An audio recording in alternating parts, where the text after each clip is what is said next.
Hi, Dr. Zane here.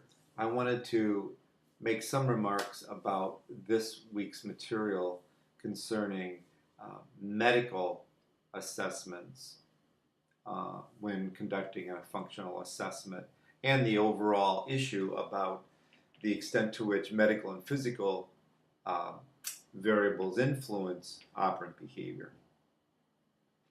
So you've had two articles to read, Mickelson 2005 and Mickelson 1999. And then you had the Charlotte article, the two Charlotte articles, '02 and '07. So the big issue here uh, is looking at the influence of medical and physical variables on operant behavior. So when we have maladaptive behaviors, um, an important question to answer correctly is, are the behaviors elicited from medical or physical causes, um, or are they operant in nature? Now, in one of the later movies you'll watch, Dr. Dorsey talks about the example of constipation. And so if we see a person, an individual with disabilities, begin to bang his stomach, whine, cry, hit himself, um, we have to investigate whether there might be some physical cause of that. And I think we all know that in our clinical work, as we see problematic behaviors arise, that one thing we must consider is whether something's physically wrong with the individual. And so that thought isn't new to any of us, but we need to work that into our functional assessment and basically rule it out before we do, say, a systematic functional analysis. Because if there are medical causes, then those will override and provide really undifferentiated results in any sort of FA that we do. Another general comment is that medical behaviors could begin with a medical cause and then evolve into being established or maintained through operant explanations. So consider a child who has some very serious medical problem. Parents take her to a hospital. The child is in obvious pain, calls out for mom and dad a lot. The mom and dad, of course, are frantic and stay by the child's side 24/7, catering to everyone's need.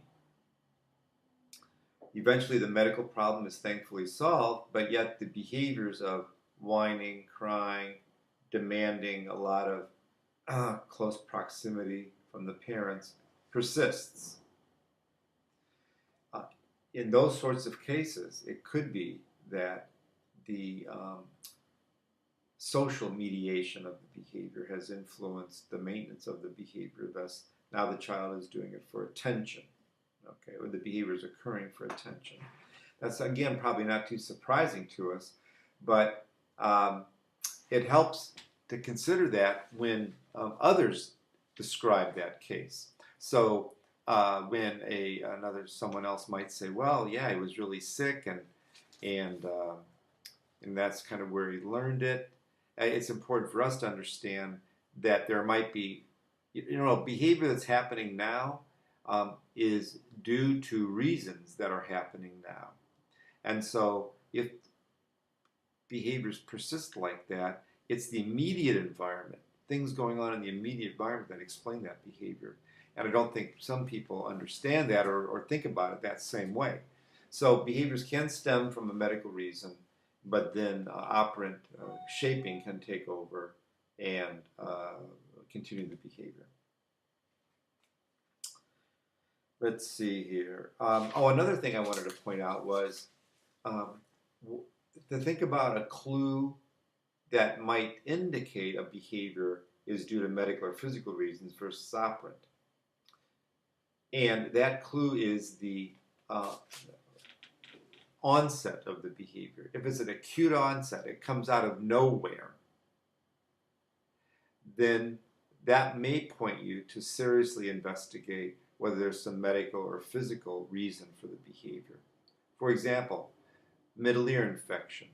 It comes on fast, the child might start whining, crying, banging her head in order to mask the pain or because it hurts, right?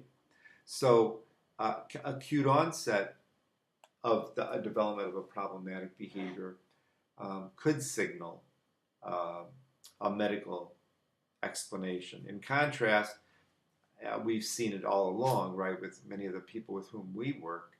Uh, operant problem behaviors that are shaped operantly, they develop over time usually. So that might be a diagnostic help to you. Another general point I wanted to make was psychiatric problems fall in the medical slash physical category. So you will pick up this information as you do your interview of the target person and all the surrounding information that you're going to collect, medications, sleep cycles, work cycles, that sort of thing. So medical or psychiatric diagnoses will be captured most likely if there is one for that individual. And that's what we're talking about in terms of medical and physical issues. You have to gather information about that diagnosis. And one thing you should look for is what information was obtained to give that individual a particular diagnosis of neurosis or antipsychotic or psychotic or manic depressive, bipolar is the new term. And also keep in mind that from a psychiatric perspective, treatment flows out of the diagnosis rather than treatment flowing out of, say, a functional assessment. So once one is given a psychiatric diagnosis, certain treatments are recommended. And there's no really individualization that goes on at that level. Bipolar is bipolar, and you kick right into, say, medication. In contrast, in our field, as you know, treatment is totally based on function. We have to carefully analyze each individual's behavior as it pertains to other variables in the environment, the EOs, AOs, antecedents, and the consequences. So that whole medical model of treatment is 180 degrees different from ours. Let me see here. So I think those are my overviews now that I'll leave you with. Mike Dorsey has given you 2 excellent reviews of the Mickelson articles. I'll probably jump in with another podcast about another vodcast reviewing some of the other forms and other materials that are posted for this week. Thank you.